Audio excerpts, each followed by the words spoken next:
Praise the Lord, सबको जय मसीह की। मैं अंजलि आप सबका स्वागत करती हूँ हमारे चैनल वचन की गहराई में। तो आइए हम आज के वचन से जानते हैं कि परमेश्वर में बने रहने के हमें क्या लाभ हैं। तो आइए हम देखते हैं पवित्र बाइबल में उसका नया नियम यूहन्ना 15 का अध्याय और 4 नंबर के वचन में लिखा है, परमेश्वर ने कहा, यदि तुम मुझ में बने रहो और मैं तुम में, जैसे डाली यदि दाखलता में बनी न रहे तो अपने आप से नहीं फल सकती, वैसे ही तुम भी यदि मुझ में बने ना रहो तो नहीं फल सकते।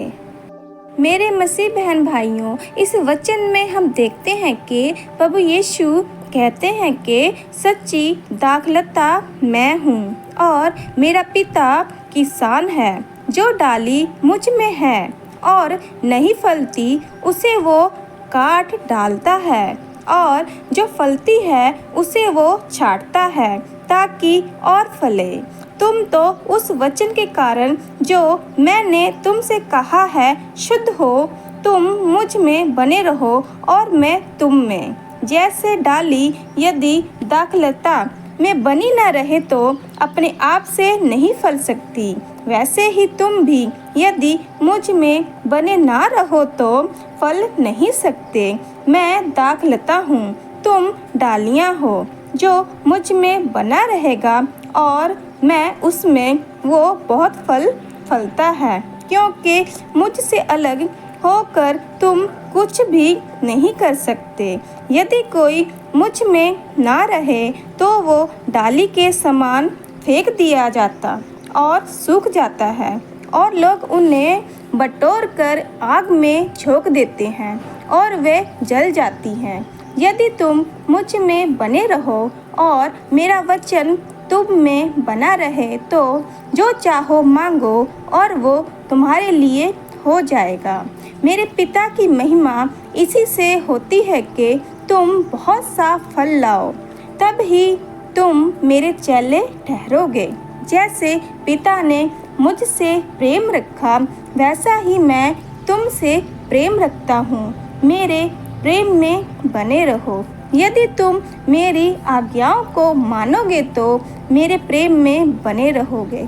बाइबल में हम जितने भी महान चरित्र के लोगों के बारे में पढ़ते हैं तो हम देखते हैं कि वो सब परमेश्वर के साथ हर परिस्थिति में जुड़े रहे और परमेश्वर ने उन्हें बहुत आशीषित किया।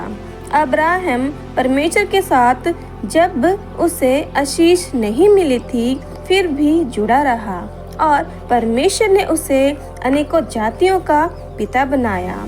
और दाऊद परमेश्वर के साथ बना रहा और परमेश्वर ने उसे पूरे इस्राएल का राजा बनाया। बाइबल में जब हम उड़ाऊ पुत्र के बारे में पढ़ते हैं तो हम देखते हैं कि वो अपने पिता की संपत्ति से अपना हिस्सा लेकर दूर देश को चला गया। वो अपने पिता से अलग हो गया। उसने अपनी सारी संपत्ति मौज मस्ती में उड़ा दी। जब उसकी संपत्ति खत्म हो गई उसने नौकरी करनी शुरू कर दी। उसको खाने के लिए पशुओं वाला खाना मिलता था। वो सब देखकर उसको एहसास हुआ कि वो अपने पिता के घर में राजाओं की तरह रहता था और वहाँ मजदूर भी पेट भर कर खाते थे और मैं इस हालत में हूँ। उसने फैसला लिया कि वो अपने पिता के पास वापस चला जाएगा। उसने अपने पिता के पास जाकर उससे माफ़ी मांगी। पिता ने उसे देखकर अपने गले लगाया, उसे अच्छे कपड़े पहनाए और एक बड़ा भोज दिया। इसी तरह जब अपने स्वर्गीय पिता के साथ जुड़े नहीं रहते, यानी प्रार्थना नहीं करते, चर्च नहीं जाते, वचन नहीं पढ़ते, तो हम भी उड़ाऊ पुत्र की तरह हो जाते हैं। बाइबल बताती है कि परमेश्वर माफ़ करने वाले और दया करने वाले जिंदा परमेश्वर है और अगर आज हमने अपने जीवन को उड़ाऊ पत्थर की तरह बना लिया है तो हमें परमेश्वर के करीब जाने की ज़रूरत है।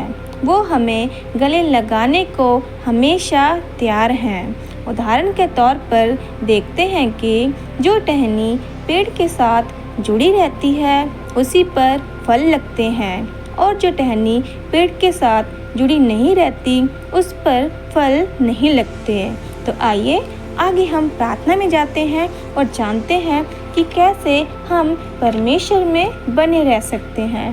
तो आइए अपनी आंखें बंद करें और प्रार्थना करते हैं। प्रभु जी, मैं आपसे प्रार्थना करता हूँ कि मुझे अनुग्रह दीजिए। मैं हमेशा आपके वचनों में बना रहूं और आपकी दी हुई आज्ञाओं को मानता रहूं, ताकि मैं और ज़्यादा आत्मिक तौर पर बढ़ सकूं। यीशु के नाम में आमीन। इस वीडियो को आप अपने साथ जुड़े सभी मसीह बहन भाई तक पहुँचाएँ, ताकि वो भी आज के वचन और प्रार्थना के द्वारा यहोवा परमेश्वर के सामने और उनमें बने रहने के लिए तैयार रहें।